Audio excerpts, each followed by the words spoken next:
Yeah. I don't understand how you can do this for more than that amount of time. Just sort of you beat them up, then there's a big guy, and then you beat him up while beating up a bunch of other guys, and then you Yeah. move to. It's, We I just realized we missed an important platformer.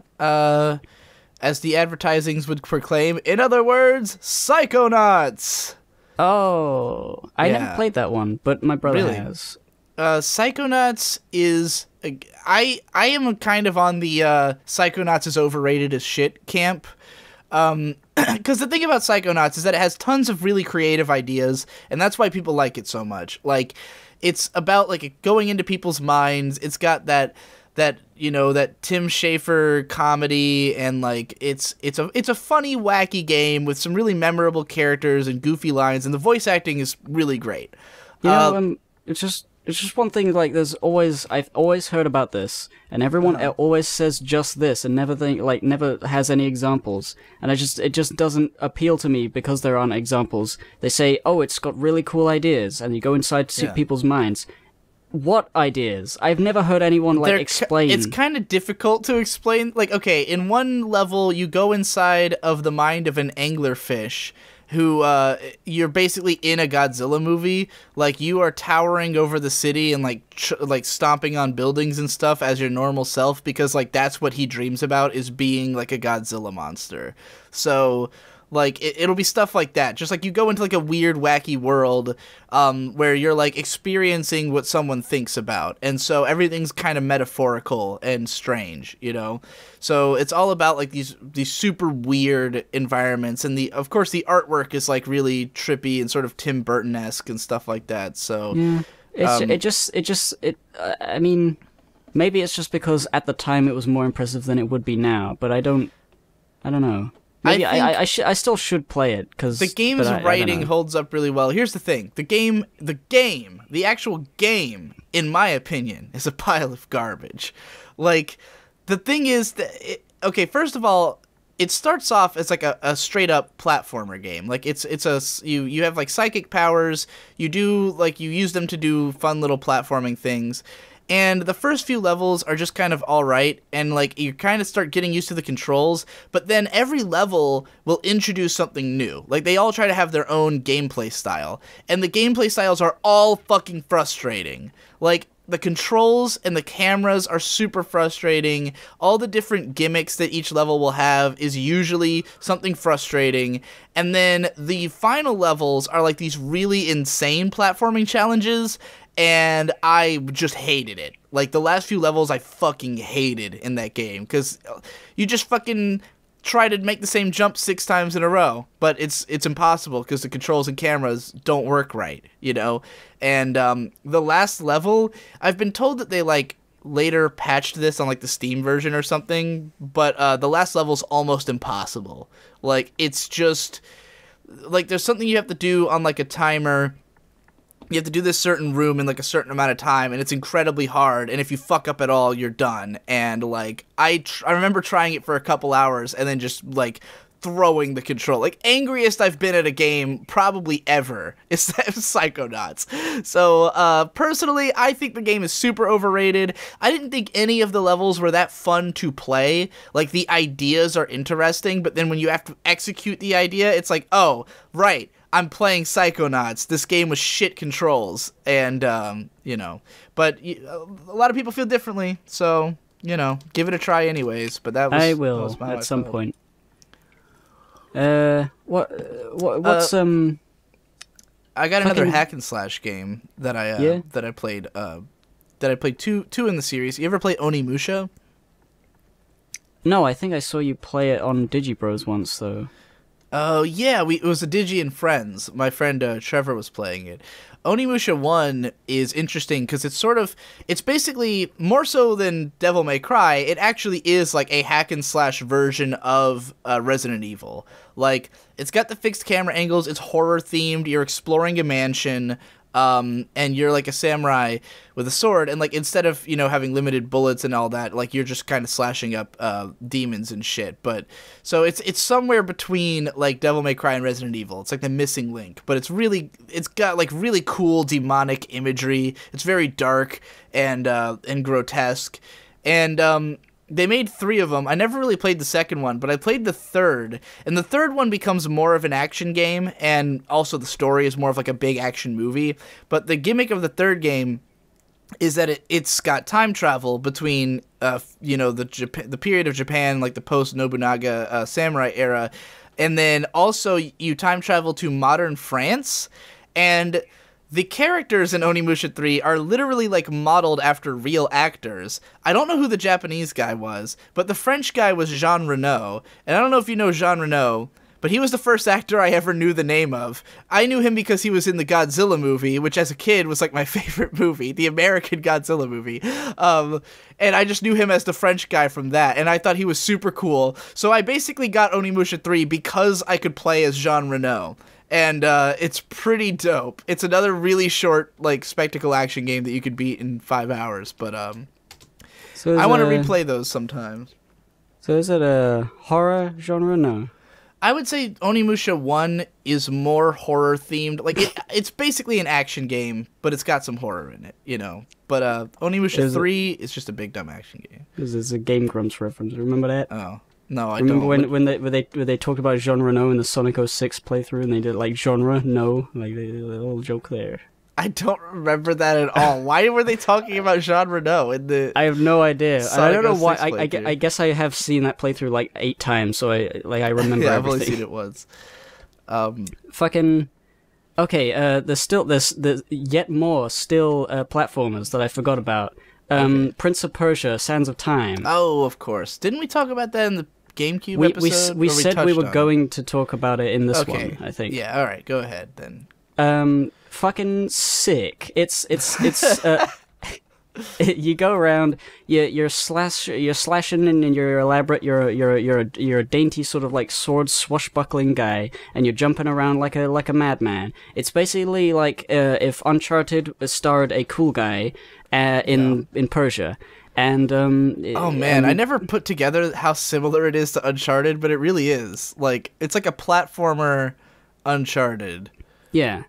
Like I mean, I don't want to go on Uncharted too much, but like fucking the thing that I always didn't like about Uncharted was they said that the creator said, "Oh, we just want him to be an everyman," and yet he was holding on to like things with the tips of his fingers. In no way, in any sense, is he an everyman at all. and then we got the Prince of Persia here, who was supposed to be like an athletic Superman, and it's like you feel so cool, and all the combat is actually really difficult. But if you learn all the different techniques, like it's one of the only games where learning all the different techniques at your disposal is how you play the game better, because most hack and slash or like fighting games or stuff, I'm like, you learn like 100 billion combos and you're like, well, I'll never use any of those. I'll just press square because that does what I have to do. But in this one, you have to like balance like stabbing the guys to like stop time for them while you go and like block another guy. And you need to actually use the block button. So the combat in Prince of Persia is like fucking great, and the platforming is sick, and the whole like time rewinding mechanic, they could have easily made the game where, like, there would be cheap things, but it's like, oh, well, you can just turn back time, so it's okay to put cheap things in, but they don't. You can see everything coming anyway, and it's like, it's really good. It's fucking amazing. I was thinking at first that you had a video on that game, and then I realized that you don't have a video, but Davoo had a video on that game. Yeah. That was pretty interesting. I mean, I know that's one of Yahtzee Crowshaw's favorite games, and so I've always wanted to play through the whole thing for that reason. I think I have it on Steam, too, but still haven't gotten around to it. I don't know whether Okami would be counted as a platformer, because I would think of that as a big adventure game. Yeah. And let me check through my hack and slashers first. We got just to draw some short attention to, like, one of the shittiest PS2 games I played was Musashi Samurai Legend. So on the PS1, there was this like this sort of action RPG, but like it was more like an action platformer with elements of RPGs, was Musashi, Brave Fencer Musashi, which is like considered a pretty solid game. I played a couple hours of it, thought it was all right, wasn't that into it. But Musashi Samurai Legend is the sequel for the PS2, puts more emphasis on the action, and like it's supposed to be like a big open adventure game, but it just plays like garbage. Like, it feels bad. It has one of the worst dubs of all time. Like, the main character literally, like, his first line of dialogue, he goes, "I'm Musashi, a samurai warrior," and he actually sounds like that. It's fucking embarrassing, and it was also, like, glitchy and broken. Like, I stopped playing because I legit couldn't make it to the next level. Like, I just couldn't make it activate. Something was broken. So, yeah, I did not make it that far into that game, and it was one of the bigger disappointments of all the games I ever bought on the PS2. Looking through. Samurai Champloo Sidetracked. It was a tie-in game to Samurai Champloo made by Suda51. And I guess Suda51 and his studio Grasshopper Manufacture, they've made a bunch of weird, like, licensed games. And you would assume that they just did that so they could fund their weird art house shit, but their licensed games are also weird art house shit. Like, Samurai Champloo Sidetracked is like a weird Suda51 game, and it doesn't have like quite the level of like weird cool cutscenes that his other games do, but like it's got a really bizarre control scheme. The whole way it plays is strange. I mean, it's overall pretty much a basic hack and slash game, but like the presentation of it is really different. And if you're a big Suda51 fan or a big Samurai Champloo fan, it might be worth scoping out at least. I have a hack and slash here. I mean, I assume that's what it is. Baldur's Gate Dark Alliance.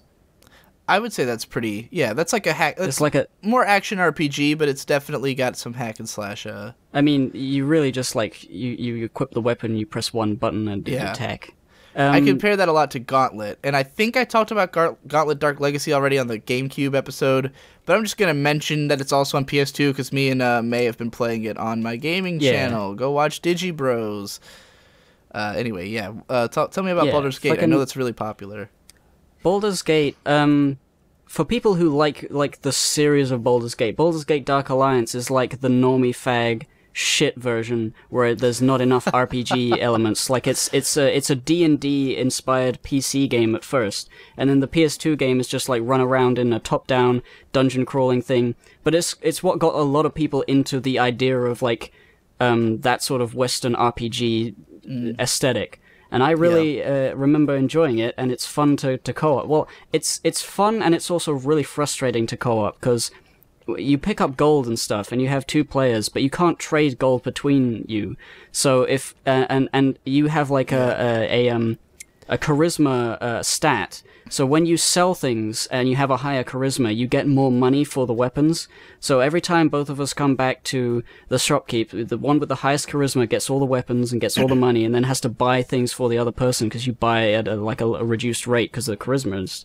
And it's always annoying for the guy who doesn't have the charisma because he has no power in what can be done. Like, you have to let me grab all the money. I can make the most use of it. It's pretty fun though. The story's kind of like, who cares? You're just going around, you're killing guys.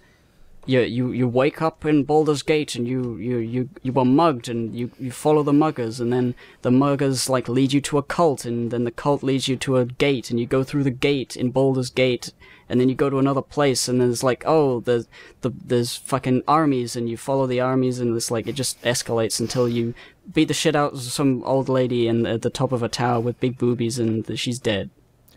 I feel like I played a little bit of that game. We rented it because I had found out that it was similar to Gauntlet, and then we played a little bit, but I don't like remember any of it. Maybe I never did play it. Maybe I watched someone do it. The one thing I remember the most, the one like childhood memory I remember, where it was I was just in the bar and I was talking to the bartender lady, and you know, the people who made this game, they're nerds, they're D&D nerds. Of course, the bartender lady has huge tits with jiggle physics. And my dad How could saw they it, not? and he made a comment, and my mom was like, "Ooh, hoo, hoo, that's just kind of," and I was like, "What do you mean?" And I didn't know what they were implying, but now I do, and I feel silly. It's for letting my parents see that I was playing such a game. Yeah. Oh dear. Well, that brings us. I think we should go right into action RPGs now, because there's a bunch of great action RPGs in the PS2.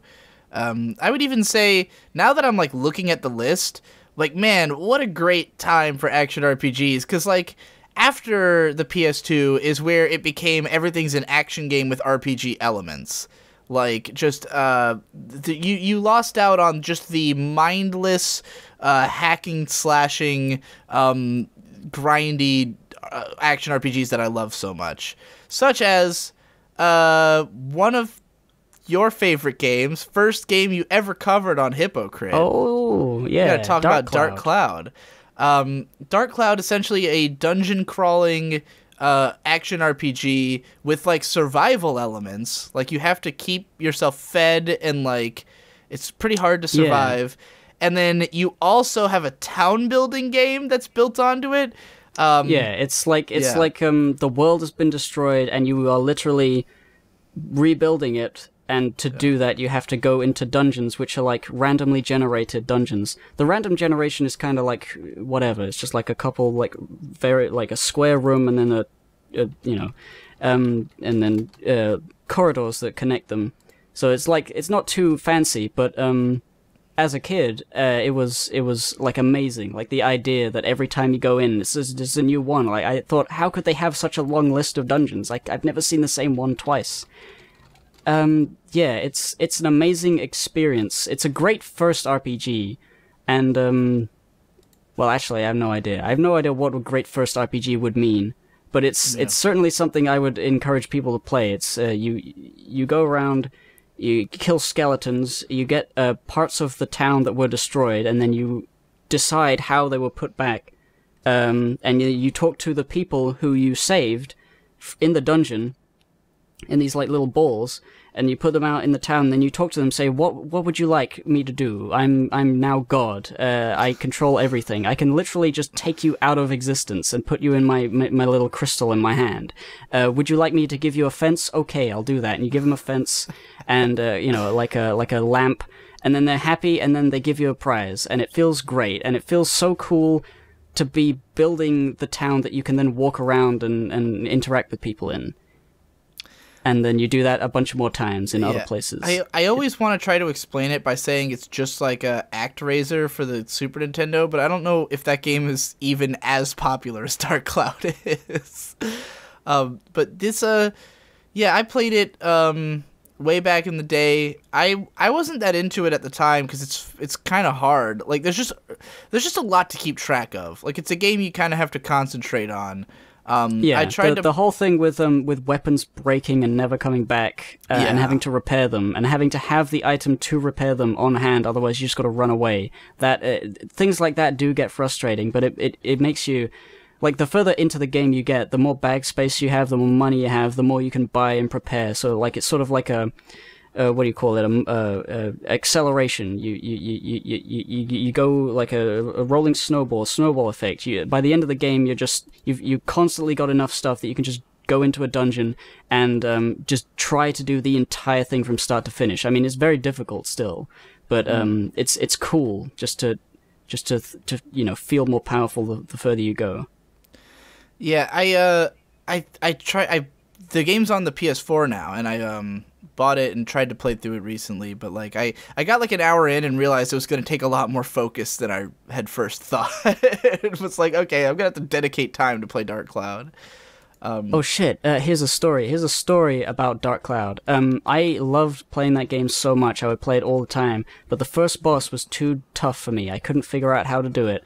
I was running around and he would like destroy the floor underneath you. Like the longer the fight lasts, the more of the floor he destroys until you're like on the edges or all the way around the edge. And I couldn't figure out how to fight him, so I decided to do the fishing minigame for like 700 hours. Which involves, there's a pond you can get in the town, and you put it down, and then you go to the thing, and, one of the guys gives you a fishing rod if you do their house quest. And then you can put bait on the end of the thing and you can fish. And you get fishing points for large fish. And the fishing game, surprisingly, like, people I think have said, I've seen this being, like, compared to, like, actual, like, fishing simulator games, in the way that you actually have to wait and you have to look, and it's hard to see through, like, the wavy water whether the fish is actually biting or not. It's really difficult and really time-consuming and intensive. And I would do that for hours and hours to get one of the fishing rewards, which is, like, a really powerful sword. And you're not really supposed to be able to do that. Like, the amount of patience it requires is unbelievable. But I managed to get it, and then I beat the boss in one hit. So I was like, oh, I did something wrong there. But doing it so much is the cause of the very first. I don't know whether I've ever done it since.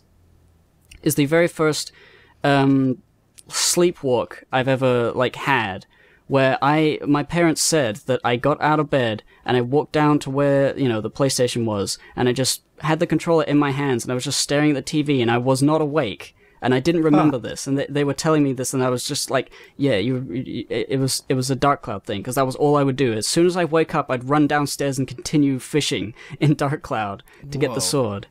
And it is like every single day. It's so much that I literally slept walk down, and it's weird to imagine that happened, but it apparently did. That's fucking hilarious. I love video games. I've been while you've been talking, I was just looking into who made Dark Cloud, and I didn't realize it's the Dark Cloud games were the first games by Level 5, who would later become the Professor Layton guys and the fucking Yokai Watch guys. So if you like Level 5 games, they made Dark Cloud. It's pretty cool. They also made a Dark Cloud 2, which I have played a lot of. I haven't made a video on it yet, but it's basically the same thing except with voice acting and a broader story. I want to play that game really badly because I want to play Dark Cloud 1 first, just because I want to actually beat Dark Cloud 1. But Dark Cloud 2 looks like if they took the first game and made it for me. There's a cute girl you play as, and the world is just a lot more bright and vibrant and a little bit more anime-ish, The thing that always bugged me, which bugs me about basically any game with voice acting, at least when I was a kid, because I wasn't used to American voices, is when they had voice acting and it was Americans speaking, and I was like, that's not right. They should speak like me. Yeah. They didn't have a PAL version of Dark Cloud 2 voice acting, so I immediately hated it for that reason, but I've got used to it. Speaking of which, Ape Escape 2 for some reason has European voice acting for the American one, which is weird. Yeah. I'm gonna motor through a few action RPGs here. Odin Sphere, I think I talked about that on the PS4 episode, because I had just beaten the remake, or just played some of it. Pretty cool side-scrolling action platforming RPG that you should definitely play the PS4 one, because it's pretty dope. Radiata Stories. This was a game, it's sort of similar, there's a sort of genre I would consider that sprang out of the Tales of games, of games that have random battles, like a traditional RPG, and everything about it is a traditional RPG, except that when you get into the battles, you have freeform control over your player, and you do hack and slash combat. And the Tales of games really popularized that. Star Ocean became a part of that genre. So Star Ocean 3 on the PS2 is one of those games. Radiata Stories is from the same developers, I believe. Tri Ace or Tri Orchestra, one of those. Radiata Stories, pretty cool game that's mostly about recruiting shitloads of different party members. You can get basically anybody in the game to be in your party, but you have to do crazy shit for them. Nate has talked about this extensively, that he really loves this game because he had to go above and beyond to accomplish recruiting certain people. And Nate's a psychopath who likes games that require you to do ridiculous bullshit. But yeah, it's pretty cool. So Radiata Stories is cool because it's a fantasy game, a swords and sorcery game, but it has a really strong sense of humor. It doesn't take itself that seriously, which is different from most JRPGs. Whereas totally opposite of that, Star Ocean Till the End of Time was a sci-fi game where you travel to different planets and shit, and it was fucking nuts. I never got very far in that game, but I've always heard that the story is like batshit insane. Like 3/4 of the way through, it turns out everything was a simulation or something like that. Like some really crazy shit goes on in that game. Then you've got Valkyrie Profile 2.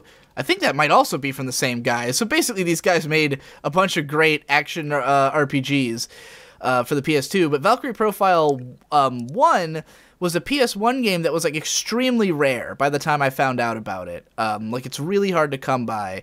And it's known for its like side-scrolling action platforming sort of style, similar to like an Odin Sphere or something. And they're making a game in the style of it, which is Indivisible. That game is like highly based on Valkyrie Profile 1. But Valkyrie Profile 2 is a whole different kind of game, which has like a weird, it's not just an action RPG, it's like a 3D action setup, but the battles are also like tactical battles. Like each round you can move a certain amount and like use a certain number of attacks. So it's like if you combined an RTS with an action RPG. It's fucking bizarre, but it's really cool.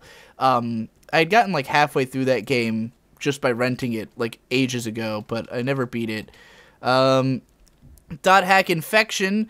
I've talked about this before in my fucking old-ass anime cast about Dot Hack. It's basically a game that tries to copy the style of an MMO while being a not MMO, which is really bizarre. But it plays a lot like Phantasy Star Online if it was a one-player game. Which is to say, it's a totally fucking boring game, because why would you want to play an MMO by yourself? So, yeah, I think that's all the action RPGs I wanted to talk about. Now we can just get into good old, the broadest category of video games out there, the one that has the most variety and probably the most popular, action-adventure games. Yeah. You know, like just, like what in my mind is just video games, you know, especially now. I want to start off that with Harry Potter and the Chamber of Secrets and the Prisoner of Azkaban, which are like some of the most magical experiences, and I mean that like that pun is like in every sense of the word. It's got magic in it, but it feels so fucking good to explore Hogwarts and you know have free reign to just be a wizard and fuck with people and throw stink bombs and ride your broom or the hippogriff all over the place and bump into trees and glitch out. And I fucking love spending time at Hogwarts in those games. It's so fucking, and also the scariest moments of my whole life were in the fucking the Forbidden Forest in Chamber of Secrets, where the Whomping Willow would like roots would spring up and there would be like a jump scare, like a scary movie sting, like you're supposed to fall back and pee your pants, and I did every time. Here's a game I never got around to playing, but I know there's a lot to say about, and I really have to piss, so I'm gonna let you talk about it. Okami. Talk about Okami while I go to the bathroom. Okami is the best dog game. It's the god dog game, the good god dog. I think I've heard it like compared to Legend of Zelda a lot, and it's like it's Japan in every way. It's got Japanese folklore. It's got Japanese art, like the old watercolor sort of art style, which is still beautiful. Like way more. Like if I thought of like what is the best looking game of all time, that's it. That's the one. Okami is it. It just looks so fucking good. You go around you adventure in Nippon, doing god dog things for your god dog, for fucking god dog's sake. You bark at stuff, you piss on things. You're such a sassy dog, and you got a little sprite buddy that jumps around and he's funny. And the adventure itself is so wide and so long. Like the girth of the adventure is unbelievable. It just keeps going and going. Got that beyond what you would expect. Like I was used to games being a certain length, and this one just felt like it kept going on. Like after you defeat the final boss, but it would be like a thing, like showing you like a painting of your victory, and it would be like, but this was just the beginning of the story, and I was like, oh my god, and that would happen like 2 or 3 more times, and I would be, oh my god, every time, and it was just so fucking, it made me cry. The ending, because the adventure was so long, and I got so attached to these characters, when the ending happened, and, you know, people had to say goodbye forever, and it made me cry for actual. This is one of the only games that has ever done that. Beautiful. I'm back. What do you remember about Okami? I never played it. I remember watching. Oh my god! What? I watched. It's Victor the most play Japanese game of all time, and you haven't played it? No, I have not. It looked too long, and like the way that the brushstroke fighting system worked, like seemed like it would be really frustrating to me. Occasionally, yes, but I think I know Victor never beat the game because like it was one of those things where it was like moments of beauty mixed with moments of frustration, and like he just could never quite, like, eventually the frustration overwhelmed him and he never beat it. There's like tips and tricks on how to like draw the things without drawing the other thing. But I generally got the hang of doing like quick, like, oh yeah, put a brushstroke there and then a slice and then put a tree in front of him and then pausing and doing the thing, and I just got so good at it by the end that I felt like a literal god, and I was enjoying myself immensely the whole way through. There are a couple parts where you learn a new ability and you don't really know how to draw it properly, so you end up fucking it up like 10, 20 times in a row. But yeah, that's just the nature of art. Here's an interesting one that I'm not going to go on for too long about, but it's the Yakuza games, started on the PS2. Really cool beat-em-up games that are really more about just fucking running around this really well-realized city. Like, it's mostly about fucking around and having a good time, and like the story is really cool. Like, they've got these super in-depth Yakuza film plots, and like occasionally you'll go into like a story-centric area and just like beat people up for a while, but like a bulk of the game is just running around the city and having fun. It's pretty fucking cool. I'm not going to say too much about it because you can go watch Hyperbit Heroes Your Next Favorite on it, which is like an hour long, and he like breaks down everything in super depth. That dude is way into the Yakuza games. But yeah, they're pretty fucking sick, dude. Like, seriously? Like, you got another one for me? Fucking the Lego games. The Lego Star Wars, Lego Indiana Jones, Lego all of that shit. I only really played the Lego Star Wars. I know there's like all of them have been made now. Every single thing. There's probably a Lego Okami. I want to say I played both Lego Star Wars because the first one was the prequels, and then they made one for the original films. I think I played both. Lego games are another one that's a great, like, rent it for an afternoon, beat the entire thing with your brother, you know, like in a day. So, yeah, I think I've done that with a couple Lego games. I know that my brothers continued to play all the other ones, but I did not bother. I looked into... I don't have them on PS2, and they're probably... Some of them aren't... They're, like, just on PC or like, PS4, because they're, like, really new. But the fucking Lord of the Rings one started out, like, really good. Because, you know, you're in the Shire, and you go, and it's almost... There's, like, maps that are sort of quite big in between the, like, levels. I kind of like that. The Harry Potter one, I played on PC. Fucking, I don't get it. There's parts where it's okay that you go around Hogwarts and stuff, but it pales in comparison to any of the actual, you know, Harry Potter PS2 games where you go around Hogwarts, because there's too much Lego stuff, there's too many different spells, and the thing I hate, that, you know, Lego Star Wars had a bunch of unlockable characters, and they were all cool, except for, like, you know, 20 sort of, like, background characters that's sort of not really important, like bounty hunters and stuff. But, like, you could get all the Sith Lords, all the Jedi, all the important characters that you know and love from Star Wars, and there's, like, a nice roster. Lego Harry Potter, you got Harry, Ron, Hermione, a few others, and then, like, 80 just faceless nobodies who were just, like, named once in the book, like Patricia Patel and her sister are both separate characters that you can unlock, and it makes unlocking characters feel completely pointless. I just wanted Voldemort and Harry, and that's all. And you wouldn't give him to me, you piece of shit. Fuck you. But Lego Star Wars is great. It's perfect. I got a really big one for you. Really huge. You might even call it colossal.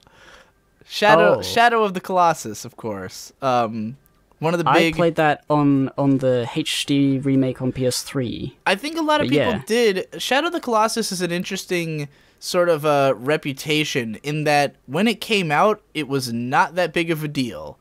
Like, it didn't sell super well, I don't think. I specifically remember, this fascinated me. There's the review show on G4 called X-Play, and they would give games a score out of 5.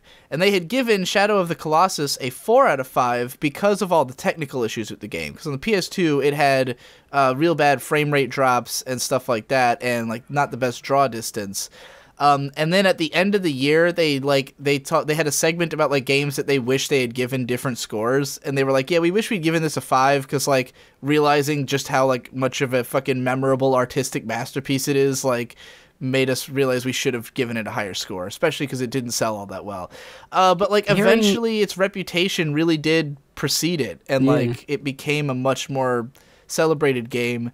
Eventually everybody talked about it, and I mean, yeah, fucking the game's sick as shit, dude. I mean, it's another super short one you could beat in a day, but epic scale of some of those Colossus. Like the one that always stuck out to me is when you're in the desert and you have to ride that flying one. That's the coolest shit in the world. And I remember one time doing that. It's basically Breath of the Wild, but good. I remember one time doing that boss fight and playing the song "And Then There Was Silence" by Blind Guardian, which is a 14-minute power metal song retelling the Iliad. And I just wanted to have the most epic possible experience, so I combined those two.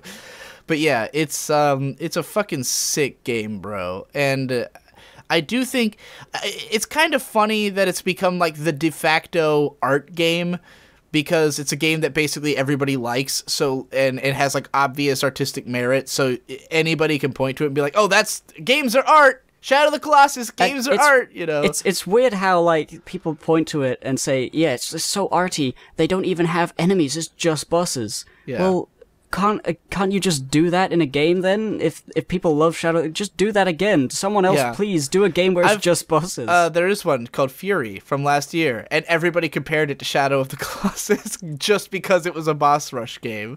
Yeah, I'm honestly, it's a little weird that there's not more games like that, because it really did feel like, oh, they cut all the fat from the game. Yeah, you know, it was just perfect. You also kind of need to have really simplistic controls to do that, because like obviously there's tons of challenges that you can come up with that require there to be more enemies.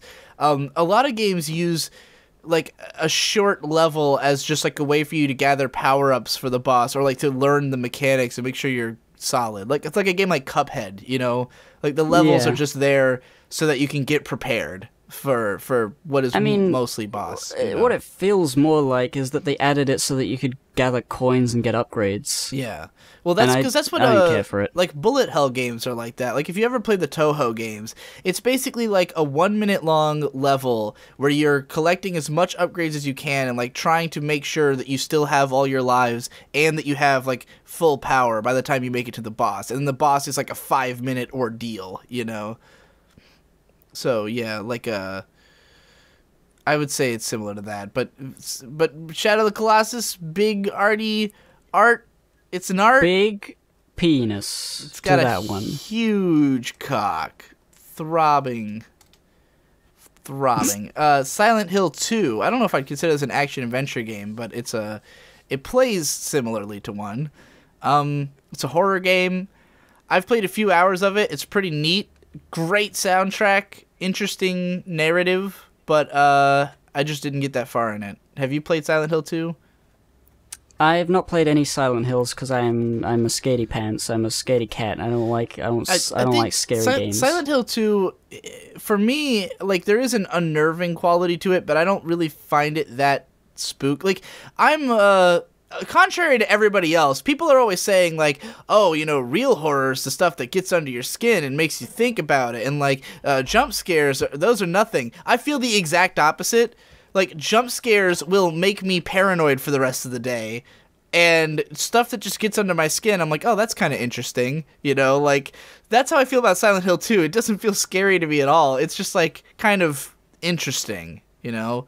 I mean, it can get your heart racing if you're, like, in a dangerous situation and you're not really sure what to do. But for the most part, like, you can avoid a lot of, like, enemies. You can just kind of, like, play carefully, and it's not that fucking hard, you know? It sort of seems like what I've seen, it looks like a bit like Resident Evil where, you know, fixed camera angles. Actually, that may have been Silent Hill 3 I'm thinking of. Yeah, Silent Hill 2 is more like just like a run around the city looking for shit game. It's more of an adventure game, really. Like, it's more of like a find the key that goes into this door, you know? So, like, explore the town until you find an object that lets you progress somewhere else in the town and, like, just keep running around like that. So, yeah, I would say it's mostly like an adventure game that happens to have, like, combat. And, yeah, again, not that I don't even think Resident Evil's that scary. In fact, I think Resident Evil 1, the funny thing about that game is that if you do play carefully and, like, stock up lots of items and shit, you just feel really confident. Like, once you've killed all the zombies that are around, then you're just like, oh, fuck yeah, you know, I can go down this hallway, no problem, you know. But I've always been terrified of those games, just anticipating something being an obstacle. Like, I know that, oh, there's a zombie in this doorway, I know he's gonna be there, and then there he is. And I have, like, 10 seconds, but I have 10 seconds to turn and shoot, and instead I just leave the door. I think I would describe those games more as nerve-wracking than, like, scary, you know? Yeah. Like, it's more about the fact that you're afraid of losing progress than it is, like, that a zombie is inherently scary. I get, a shot of adrenaline, and then I giggle for hours, and then I turn the game off, because I don't actually like playing it. Yeah. Oh boy, what else we got? I've got Escape from Monkey Island, which is like a point-and-click adventure. I have never played any of the Monkey Island games. I didn't even know they were on PS2. There was only one, I think. Maybe there's more. But this one was in 3D, and it was the first Monkey Island game I played, and it was really, really funny. It made me laugh a lot. I think this got me into point-and-clicks. I don't know whether I really played one before that. I don't know whether this is like a good one in the series. It probably isn't. But I remember it being like really compelling and funny, and like the great writing and characters and stuff. So that's a one to look out for if you like funny point-and-clicks. Well, those are all the qualities that people usually look for in a Monkey Island game, so it probably is a decent installment in the series, at least. Yeah, I remember there's like a couple things that are just really hard to figure out, and I looked through a walkthrough. I had to, I couldn't actually figure it out, but you know, that's basically all point and clicks. Yeah. It has voice acting, and the voice acting is really good. Here's yet another game that I don't want to talk about in too much depth because, again, Hyperbit Hero has a bunch of long videos about it that you can watch, but Zone of the Enders 1 and 2 for the PS2. You ever play Zone of the Enders? I don't know what that is. It's a very interesting mecha combat game made by Hideo Kojima. The first game is like, it's only like 4.5 hours long. It's very much like a cinematic, like cutscene driven game, like long cutscenes in this game. And you play, like, you basically play as a mech and you like fly around and fight other mechs. But like the early part of the game, there's like a lot of tutorial levels, and it takes a really long time for it to start picking up. And then once you get later in, it's like okay, but it's just not an incredible game. But then they made Zone of the Enders 2 and just like basically fixed all of its problems. Like the plot's way more interesting, way more epic. The characters are better. The mecha combat's way better. There's like huge epic boss fights and shit. And it's pretty fucking dope. Again, it's a short game. But, yeah, Zone of the Enders 2 is very much worth playing. Zone of the Enders 1 is almost worth playing just for 2. Like, you can play 2 without playing 1, but, like, the main character of 1 shows up as, like, an adult in 2, and it's a really cool Easter egg. Well, not Easter egg, but, like, a, you know, thing. Like, a cool thing that you only appreciate if you played both. But, like, yeah, Zone of the Enders 2, super worth playing. There's an HD version. I don't know if it's like supposed to be good or bad. I don't remember what the conclusion was on that, but Yeah, check out Hyperbit Heroes, your next favorite videos on those, because I don't want to rant about them for 20 minutes. That's all the action adventure games I've got. So if you've got more, then feel free. Well, I've got one that I've got two that were they're more platformers. It's the two mascots from the PlayStation 1 that sort of died. Oh yeah. It's Spyro Enter the Dragonfly and Crash. What was it? Wrath of Cortex. These are my first Crash and Spyro games, so I have nostalgia for them. But I know everyone I know everyone at least hates the Spyro Enter the Dragonfly. Mm-hmm. But I kind of like it because like it's the same sort of thing with the Shadow the Hedgehog. People seem to complain about the wrong things. I don't know why people get upset about Shadow having the guns. That's not the point. He's supposed to be edgy. And then there's like Spyro. People complain about him having a bubble breath, and that's the big problem. Like, no, the big problem is that it has atrocious loading times and a lot of lag, and there's only like 5 or 6 levels. Like, there's not as much content as you're expecting. It's not the fucking bubble breath. I mean, I guess like chasing the dragonflies is sometimes annoying. That's the tangible details thing that Film Crit talks about. Yeah. It's because people are literally fucking stupid. That's pretty much all there is to that. Yeah, I guess. People are just too stupid to analyze what they're looking at and figure out what's actually wrong with it. Here's another. This is not. I don't even know how to categorize this, but Killer 7 was on the PS2. A Suda 5-1 game that is just fucking strange. It's like, oh god, how would I describe it? It's a shooter game, but also just like a run-around adventure game, but it's on rails. Like, you're in a city, like, let's say a level takes place in, like, a building. You just hold forward or backwards, and your character moves along a set path. And then enemies show up in that path, and you go into, like, your gun mode and shoot them. But you have, like, very limited bullets, and if you don't, like, do it right, then you're kind of fucked. It's way harder than Resident Evil. It's hard as shit, in fact, and the cutscenes are all just, like, total nonsense insanity. Also, you play as a guy with 7 different personalities, so you switch between different characters who each represent one of those personalities and have different abilities. It's really neat and cool, but it's also really fucking hard and frustrating, and I got halfway through it, and then I watched the rest on, like, a speedrun video, which made me feel like a tool because I was having so much trouble with something that guy made look fucking simple. But, yeah, it's worth checking out. All Suda 5-1 games are worth a gander, at least, because they're fucking weird. Anywho. I'm just sort of like randomly looking. Like I can't really think of like an action adventure because like I've got Ultimate Spider-Man here, and I guess that is like you run around. Yeah. And you Spider-Man up the joint. You fight Venom, and it's got like a cool Marvel comic book texture quality to all the colors and stuff. And Spider-Man's like really sassy. And he's like, "Hey, whoa, get out of the way! I'm Spider-Man. I got a big dong." Spew pew, my web comes out, it's like jizz. That's what he says, right? And that's kind of fun to just swing really fast, like get momentum going really fast on through the town. But I never really played the game, just like GTA. It's fun. It's like San Andreas. It's fun to like get the jetpack cheat, and just jetpack around, and then I don't know, spawn turn on flying cars, just go zooming off into the mountains, and it's like, I don't play games for stuff that isn't that. Why aren't games just that? Well, I guess there are. You ever play Mortal Kombat Shaolin Monks? No. It's like a co-op beat 'em up game. Like it's in the style of like a classic beat 'em up, but it's in 3D, and like there's lots of like environmental stuff where like you throw enemies into spikes or like kill them in all these unique ways.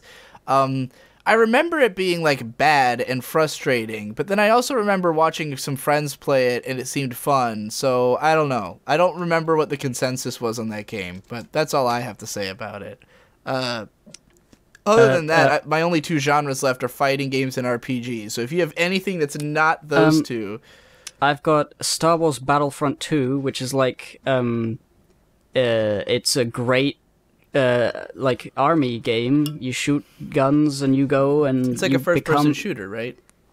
It's a third-person shooter. I think you can be first-person as well. Like you can choose.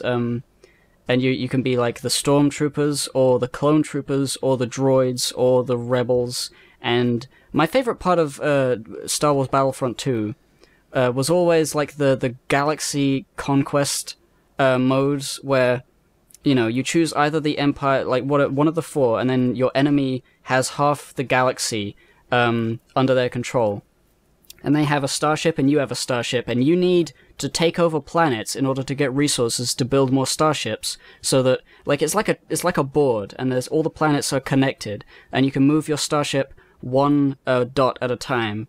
And if you move your starship into a planet that is not yours, you can have a battle to try and take over the planet, and once it's yours, you get more resources every turn, and then you have like more upgrades, and you can unlock better soldiers and stuff, and it's sort of like, once you start winning, it's very difficult to lose, and when I'm playing against the AI, it's great, because I'm just sort of like, aha, I'll sneakily take this one, because I'm better at you than video games, and I'll cripple your economy, and it's like playing Age of Empires, but like really slowly. And also that you are the soldiers in the battlefield, kind of like Rome Total War, sort of. I always thought, because I know that people wanted Star Wars Battlefront 3 for a long time, and like it was supposed to happen, but it never did. And then they made Star Wars Battlefield, and that seemed to placate people, so I just assumed that that's what the Battlefront games also were. But I guess they're not at all like that. No. I mean, as far as I can remember, people were complaining that the Star Wars Battlefield didn't really have any content in it whatsoever. It just looked really nice for trailers. And the things in Star Wars Battlefront, it was like the space battles. The thing that was great is like you could have your spaceship, and if you were like in this specific mode, it's not like the normal mode, but I really liked it, and it was like my favorite thing.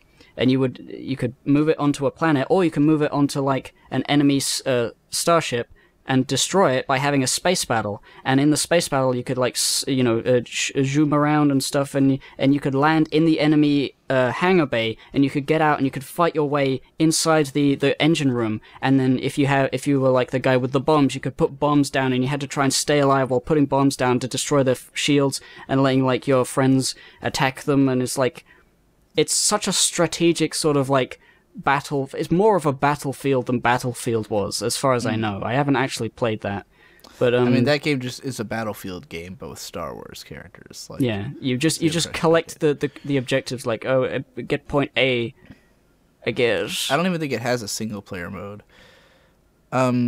Oh, gross! Get it out of here. Yeah, let's talk about fighting games. Why don't they do that anymore? Now I'll never buy it. I was considering maybe buying the second one, because people were saying good things about it. But I don't want to play against human beings. I suck against human beings. I will always lose. Do you want to do fighting games? Fighting. The only fighting game I have is Tekken 4. I also have Tekken 4 on my list. That was my first Tekken. Dope shit. That's what I gotta say about Tekken. It was pretty dope. I was never as into Tekken as I was into other fighting game franchises, just because I felt like it didn't have much personality. Like, when I was younger, I never understood why like Tekken and Street Fighter were the most popular ones, because they were the ones that were just like normal guys fighting, you know? Like, the main characters in Tekken are just like dudes with funny hair. Well, I mean, you have friends who are into fighting games, so yeah. Tekken is the only one I've ever played or had any like exposure to, aside from Super Smash Brothers, because we just bought it one day and I played through it, and there was a guy with a fucking head of a cheetah, and there was a bear, and I was like, whoa. Yeah. And then the guy, and then Jin there is or something. There are a couple weird characters. There's a guy who turns into a fucking devil, and there's a guy who's a skeleton sometimes. Well, I mean to say, like, people, like, fighting game fans, all they care about is like Tekken and Street Fighter. Like my friends who are into fighting games were super into Tekken and Street Fighter, and I didn't get it at all. Like, the fighting games that interested me were like Guilty Gear and like these weird fucking games where like the art style is totally crazy and it's like heavy metal music and fucking every character's a psycho, you know? Like, that's like Guilty Gear and fucking BlazBlue and shit, and like the anime fighting games that I like. I just never understood the appeal of like, oh, you're just a big shirtless guy who punches somebody. Like, okay. I think it might just be like it was the first one a lot of people were introduced. Like I saw Tekken 3 arcade machines all the time. Yeah. And it was like, whoa, that looks cool. It's a guy with got lightning gloves. Yeah. I guess there's more weird shit in it than I give it credit for, but like most fighting games, like most of the big franchises where it's just like a bunch of dudes beating each other up, I've always just been like, it's kind of like Dead or Alive, how like everybody knows the hot chicks from Dead or Alive, but there's actually like a bunch of other characters who are just completely unmemorable because they're just dudes, you know? It's like, no, if I'm playing Dead or Alive, I want to play the chicks with the tits, you know? Like that's the point of the game to me. There was this one time, this is kind of a tangent because it's not PS2, but there's this like mod little fighting game PC thing called Mugen. Yes. And Very my little familiar. brother would download characters and stuff, and we always wanted to get like the characters we knew to play fighting games against each other and stuff. We would get stupid characters. We would get like we would get animes and stuff. And then there was like Ryu and Ken, and that was like my first introduction to who they were. I didn't know what they were from, and I was like, why is this guy got so much effort put into his thing? Yeah. Like, why isn't like the fucking Sanji guy got more like animation? Who is this fucking Joker? And it obviously it's like an actual fighting game character that I don't give a shit about. Yeah. Soul Calibur 3 on the PS2, which I only had on PS2 because like I had played Soul Calibur 2 on GameCube because it had Link. But Soul Calibur 3 didn't come out on GameCube. I believe it was either PS2 exclusive or only on that and Xbox. And I never got as into it. Some of my friends did, because Soul Calibur 3 was where they introduced like ridiculously massive like adventure mode where you like. I thought you were about to say ridiculously massive tit mode. No. That would be great, but no. It's got like a huge like campaign you can do. I mean, it's still just fighting. Like you'll basically like just enter different matches with people or with like different characters, but it's like this really extensive like plot or whatever that you can go through. But then the other fighting game I had is Arcana Heart. Arcana Heart's a very Japanese anime game, all female cast. It's just a bunch of like cute like moe girls fighting, but like the combat is mostly similar to like a Soul Calibur type game, but like what's unique about it is that the levels are extremely vertical. Like you basically can knock each other up into the air and then like have like full aerial battles. But like I never got good enough at the game to really understand how to do that. So for me, like the verticality of the stages never really became a thing that I took advantage of. But me and my friends would play it sometimes. It was pretty fun. Haven't played any of the sequels though. And I think that's all the fighting game. Oh, Marvel vs. Capcom 2. Fucking of course. Yeah. Marvel vs. Capcom 2 is like...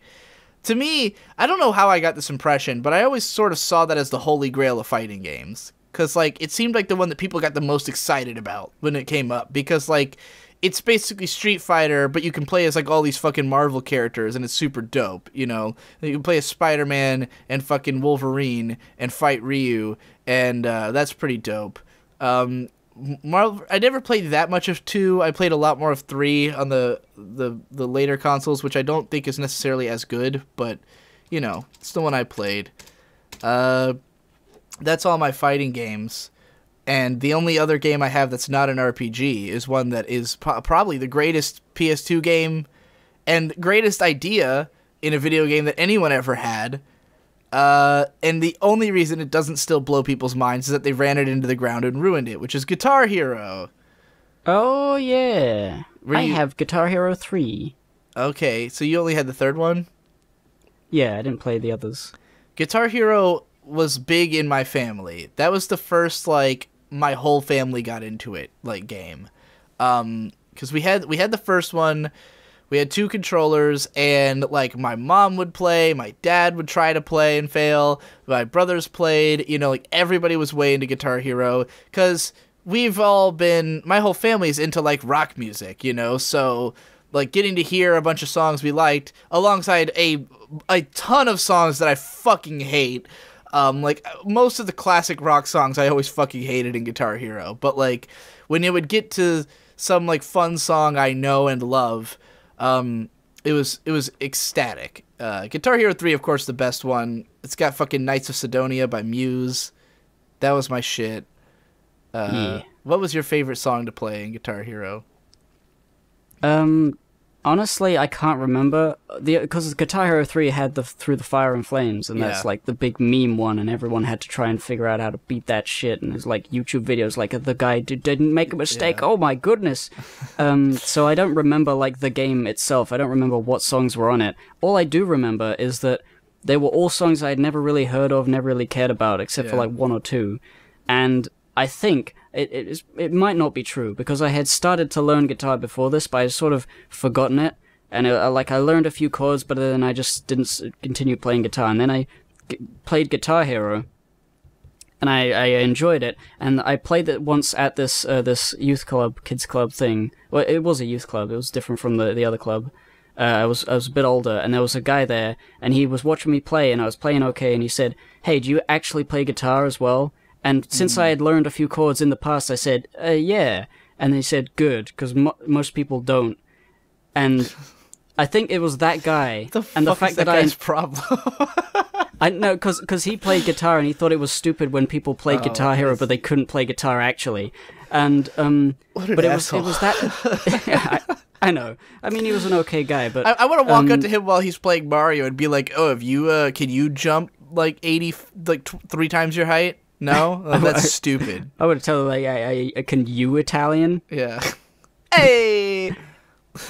But like that sort of mindset was like, oh yeah, I guess I like I was enjoying playing guitar in front of people watching me play Guitar Hero. Yeah. So that's sort of the fact that there were no songs that I liked on Guitar Hero, and the fact that there was a new one coming out and it didn't have any. I think there was a new one, or Rock Band was coming out and it didn't have any songs I liked, or something. Some reason made me think, okay, I better just learn guitar so I can play these songs because I enjoy the idea of playing in front of people, and this guy has has also added to that idea that playing actual guitar is more cool. Yeah. So that probably is what like got me onto like actually learning. I would say that like every Guitar Hero game had like 4 or 5 songs that I really liked, and then the rest was like bullshit I had to play through in order to progress the game, and I fucking violently despised having to play like More Than a Feeling or fucking like, because you have to play those early songs over and over again, you know, because you're still trying to learn the game, and B, you have to get like a certain amount of points before you can proceed to the higher levels, so you'd have to like, you know, like master I these remember songs. Cult of Personality a lot. Yeah. But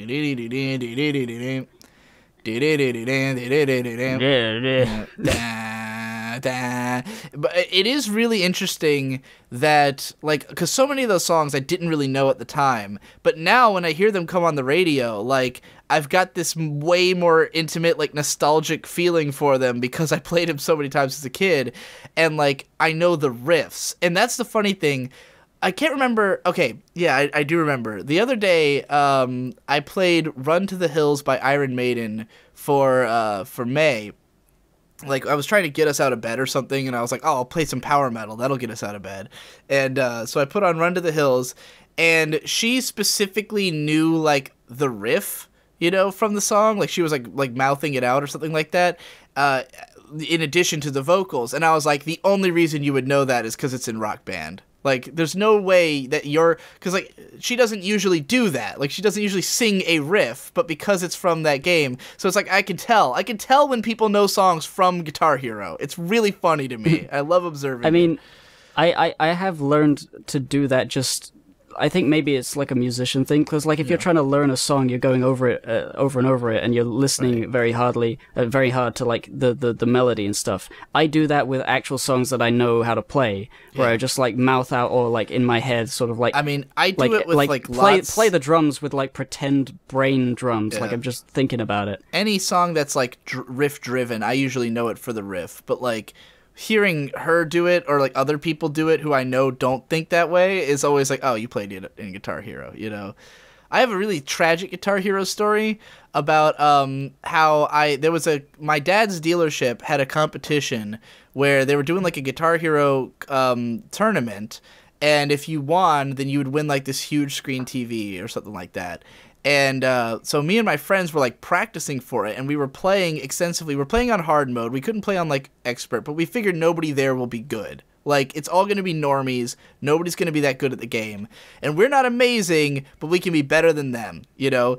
So I was just, like, constantly playing Knights of Sidonia because it was my favorite song. And, like, my intention was that I was going to pick Knights of Sidonia and win. Like, that was my plan when I got in there.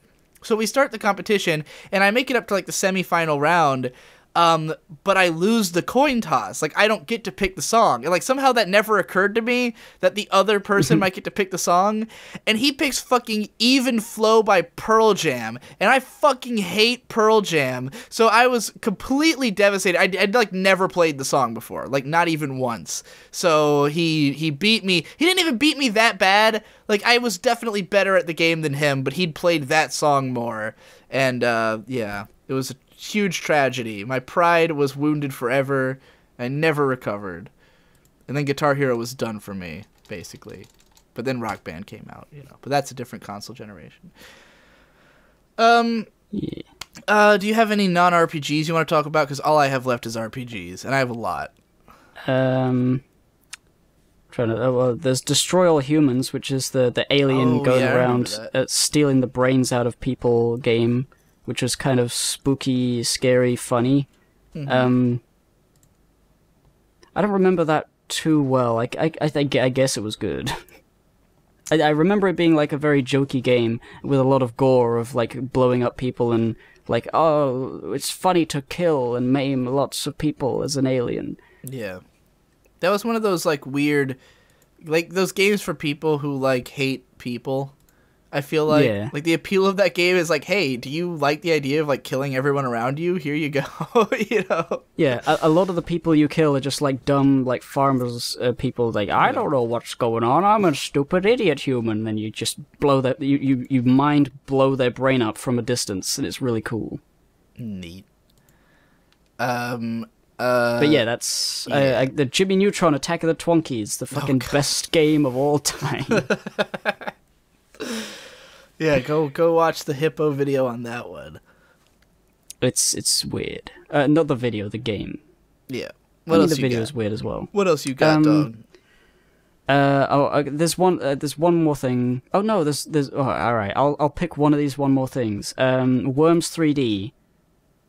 Which, if you know the Worms series, is a turn-based shoot the guy game, Worms but in 3D. A totally unique experience. I don't think there's any other game. Well, I guess those Archer games on like the browser games where like you like each of you is an archer and you shoot each other. Those are kind of similar, but like Worms is like a really weird style of game.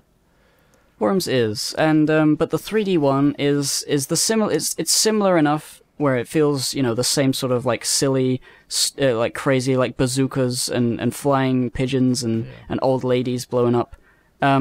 Very fun to just hang around in, like very relaxing for some reason. This battle game, it's turn based, and if you have like I with my brother, I would often go into a nice relaxing like a pirate map which had like you could generate levels and you could your mind's version of nice and relaxing is a pirate map. That is so appropriate for you. Well, the reason is like there's like a level generation thing, and you can do sliders and stuff, and the different things have like there's pirate mode, pirate version, like World War One, aliens and all that. The pirate one has like the most relaxing background music of all time, with like occasional like seagulls and chirping and like jungle noises, and the level generates with, sometimes it generates a little pirate ship wreck, and it's just nice to be there, to just exist and walk and you know, scoot around as a little worm.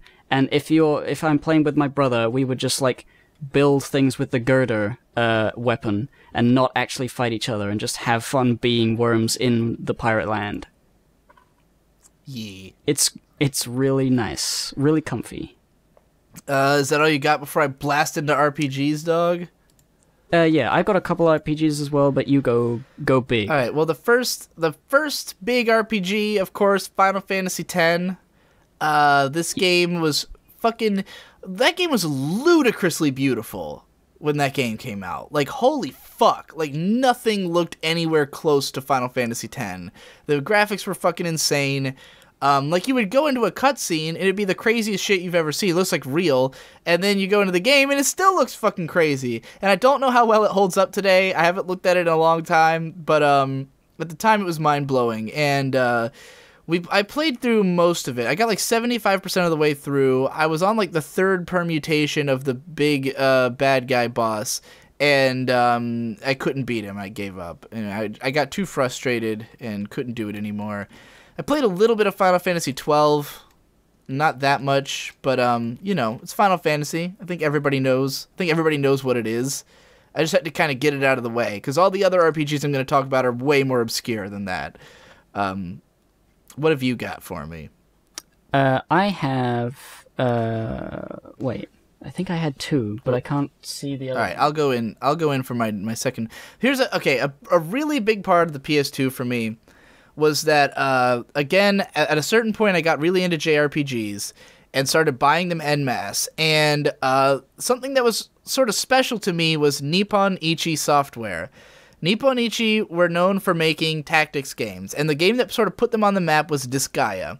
Disgaea being this really insanely in-depth tactics game where you have 2D sprites on, like, 3D maps, and it's a grid-based, sort of like Fire Emblem, except that it's, like, very short missions, and you have, like, disposable characters. Like, you have way more characters, and you don't have to keep them, like, all alive all the time, though it's preferred if you do.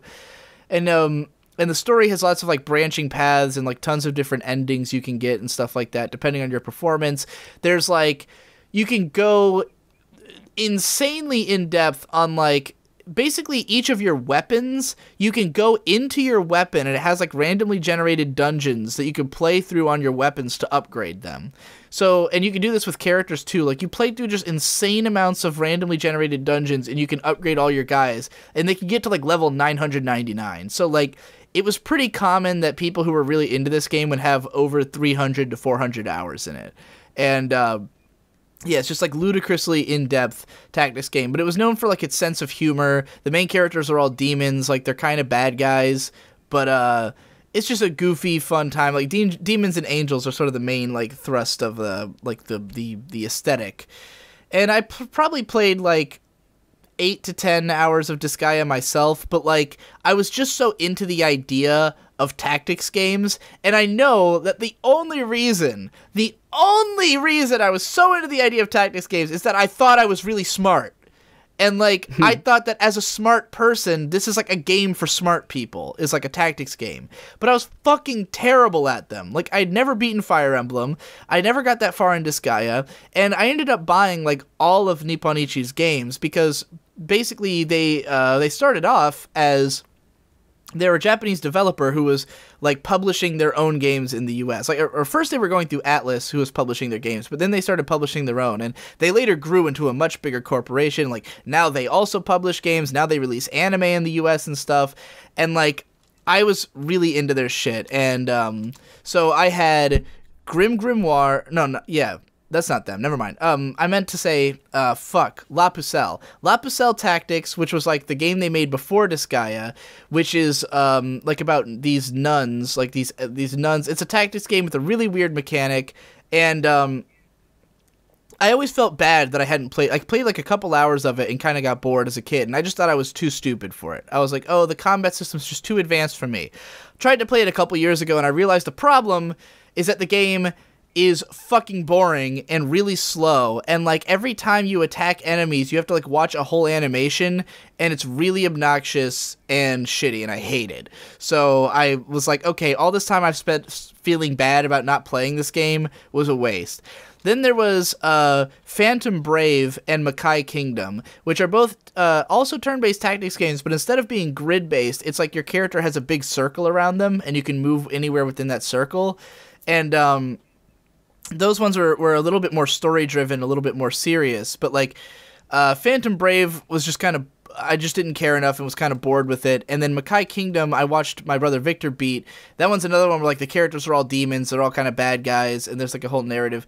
All these games I hate now. Like Nippon Ichi, for some reason, like just because I liked the aesthetic of their games so much and the fact that they were like anime games and shit and that they were tactics games, I loved them as a kid for those reasons. Looking at them now, I hate the mechanics. I appreciate that while they are extremely deep, a lot of that depth is just because so much of it's randomly generated. Like, they're very cheaply made games. The cutscenes are fucking obnoxious, for all the reasons that, just go watch Endless Jess's video, not a review, The Witch and the 100 Knight. Go watch that video. He breaks down all the problems with Nippon Ichi in incredible depth, because he also was big into those games when they were coming out. And like after watching that video, I felt so absolved. I felt like, oh, thank God. I will never play another Nippon Ichi game. I will sell all the ones I have. I will forget about the company's existence, because yeah, now that you mention it, they are shit and I hate them. But I was way into them at the time. And I had actually, I remember I'm really upset about this, because I was supposed to have a poster for Makai Kingdom, like, because I had pre-ordered the game and it was supposed to come with a poster, and they didn't have it. They had run out of stock or something, or they just didn't have enough at GameStop, and I was fucking pissed. And then I was supposed to win one in a contest, because this website called RPG Fan or something like that, it was like an RPG review site, like specifically a site for RPGs. And I had written some reviews for them, and they had a review contest, and I placed third, and the prize was supposed to be a Makai Kingdom poster, and I never got it. So I never got that fucking poster, but now I'm glad, because I would have fucking regretted having it. The one I was thinking of, I don't know whether I talked about this in the PS3 one, but Kingdom Hearts. Of is course. a PS2 game. I didn't even write that down. Why did I forget about Kingdom Hearts? I guess I just missed it. Yeah, I played the HD version on PS3, but it is a PS2 game, and I don't... so Kingdom Hearts, I did a GRPJ on, and I want to say to people who don't know what GRPJ is, because we didn't explain it the last time we mentioned it, and some people were confused. They thought we were just saying it wrong. GRPJ is a show on my channel which stands for Good Reason to Play JRPG. Yeah.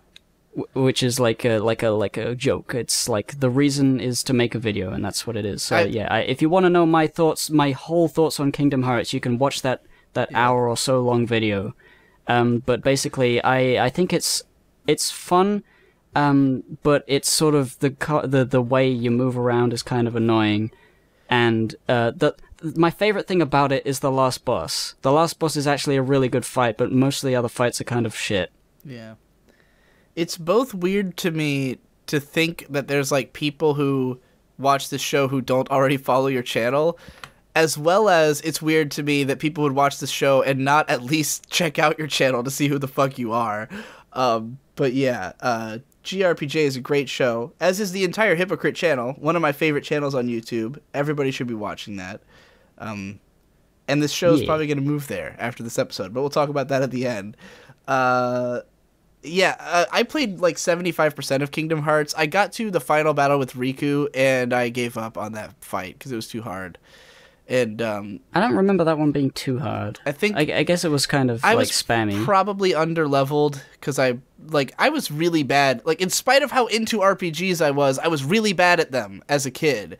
So that's why I've never beaten any of these games, because I guess the idea of stopping to level up or to manage your items and manage your skills and stuff like that just didn't appeal to me. I didn't do that, or I didn't understand that I had to.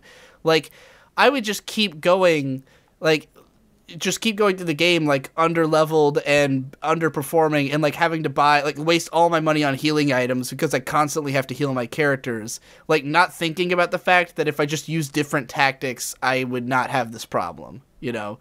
And then it would always get to a point in the game where I've exhausted all my funds on healing items, so I have no money and I can't really make progress, and then I just kind of give up because I'd kind of ruin my save, you know.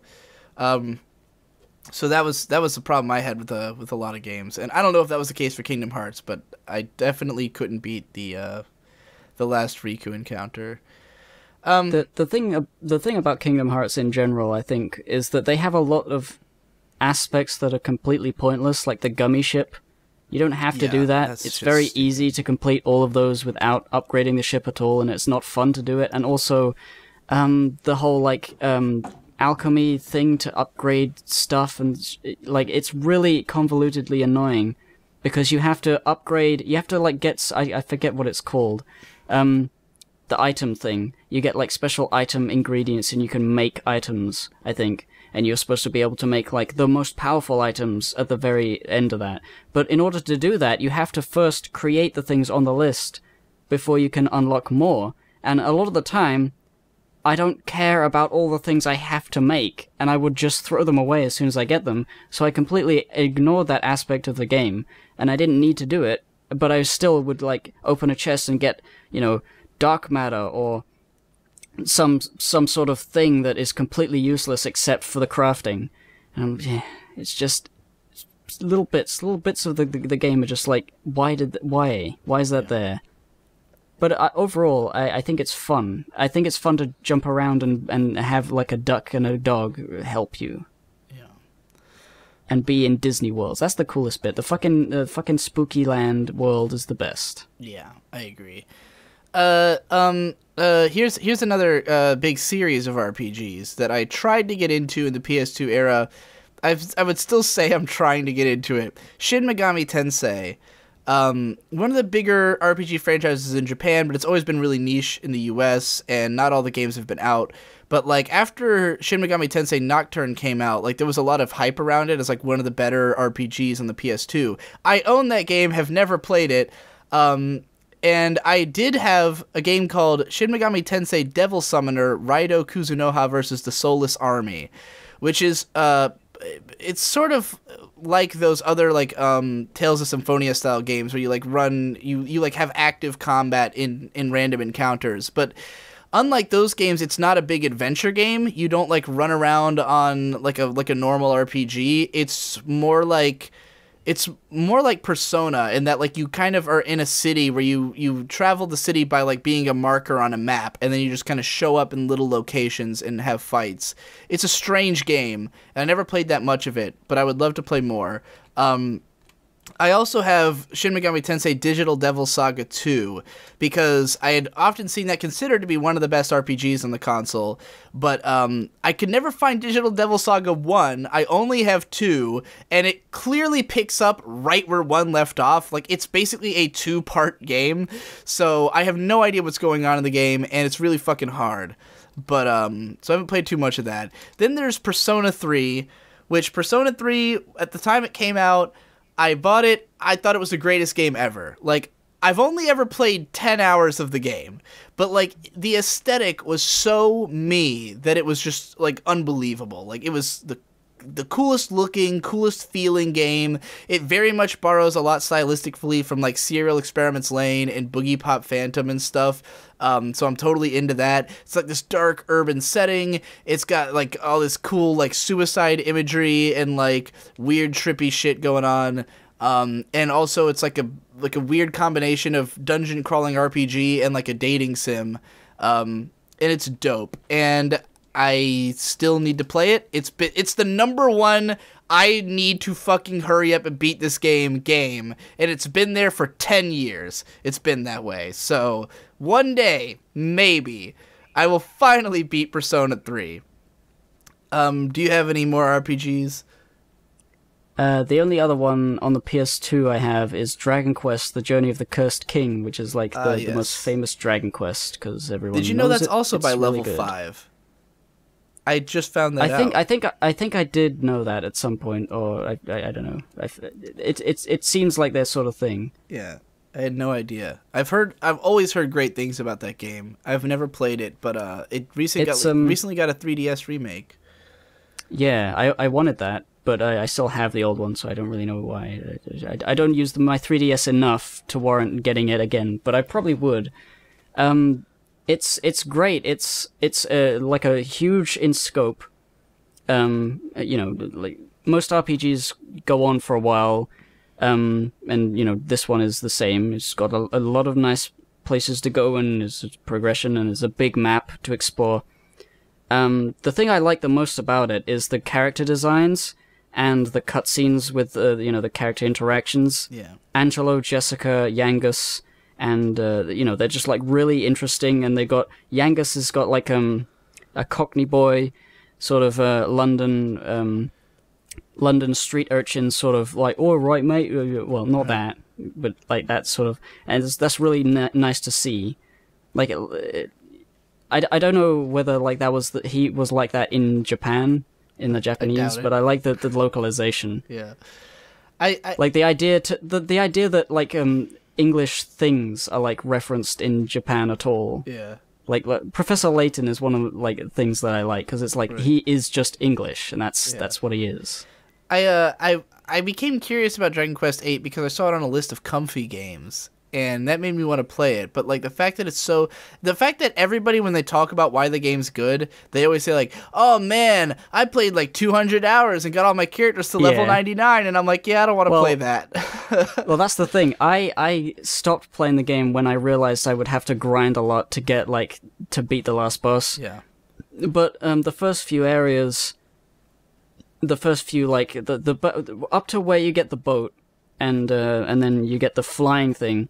And it's like, I don't know, it's something like really nice about the way it progresses. Yeah. Like by the time you get to the end, there's suddenly a big spike in the amount of grinding you need to do, and I just didn't want to do it. But before that, it's just like, yeah, I'm just enjoying this lovely scenery and this, really nicely designed world with bright, vibrant colors, and the characters are all really cool, and Jessica has boob physics, and if you walk into the wall in a certain way when you're playing as Jessica, you could just see him, and it's like, that's so fucking sick, dude. That's pretty sick.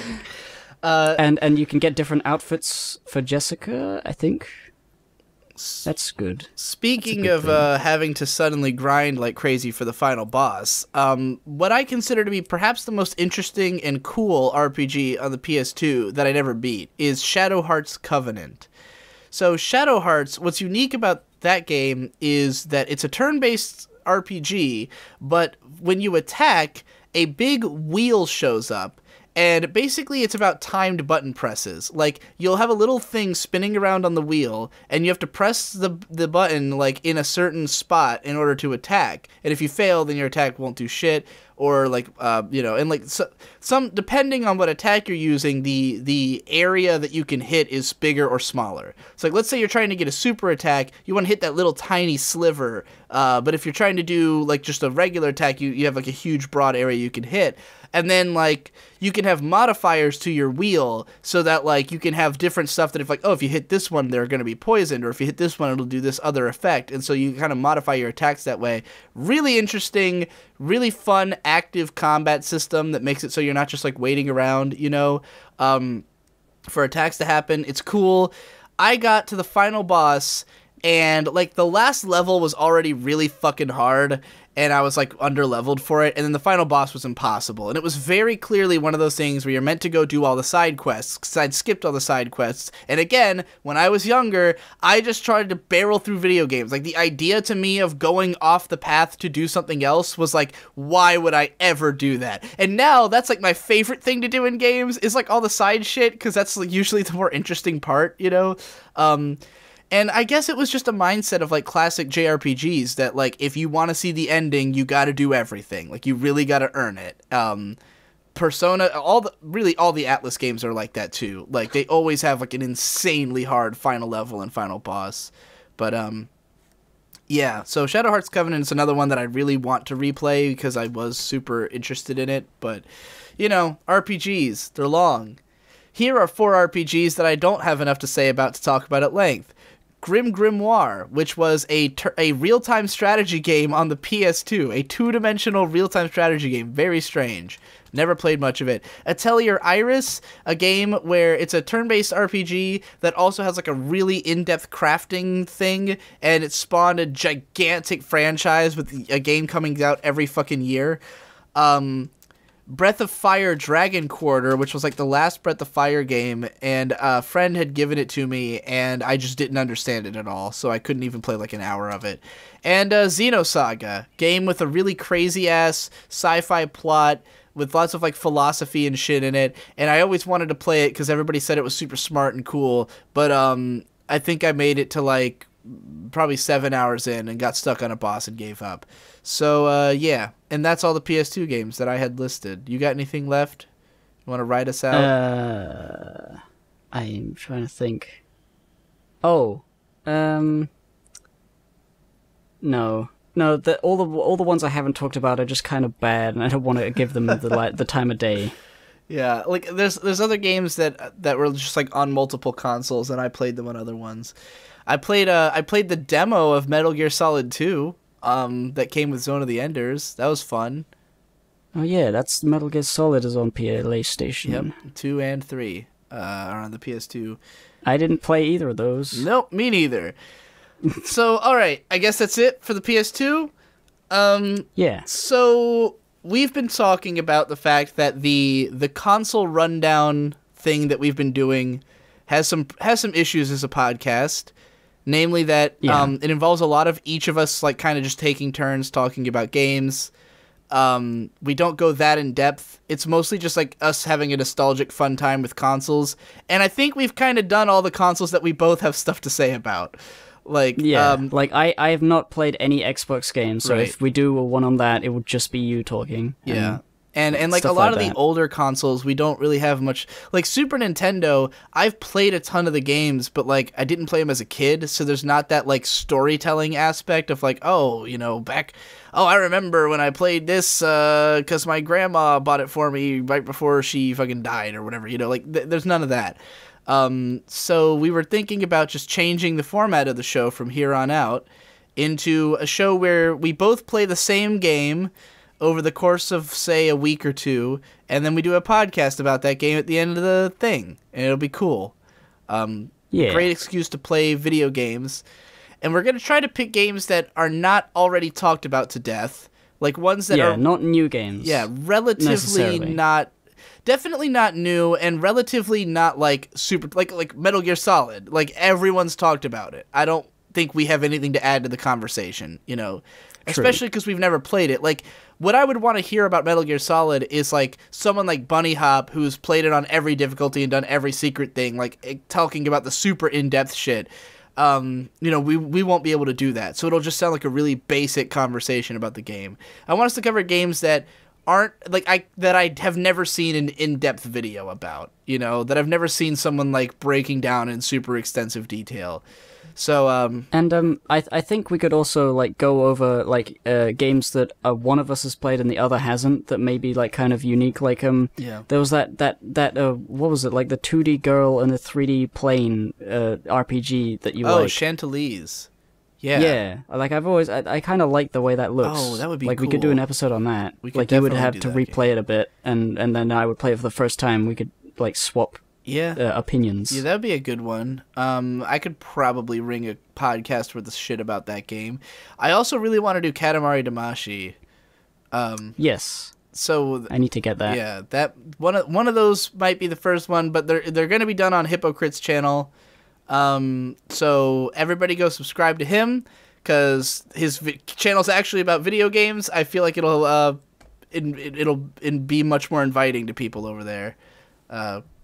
Yeah. And also, if I don't turn up for an episode, Hippo can just make it with other people if he feels like it, because it's much more of a show that can be done with anybody than this one is.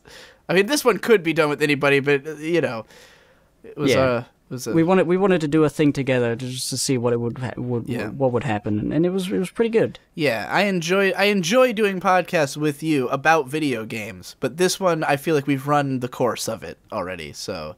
Yeah, so stick around, go to Hypocrite's channel, subscribe there, look for our first video where we talk about a game that we play. Let's just go ahead and say right now what game it's going to be so that I can go play it. Will it be Katamari or, like, because you don't have that game yet? I don't have it, I don't know how, I guess I could, is it on, like, a PlayStation Store at all, or will I have to just buy no idea. the physical? I know it's on PS2. I have that game and its sequel, but I don't know what if they're available anywhere else. Well, let's say Katamari Damacy, and I'll try and get it. Okay, and if you and can't if I get can't, it in well, time, it'll just be something else. Yeah. All right, everybody. See you later. Bye. Goodbye.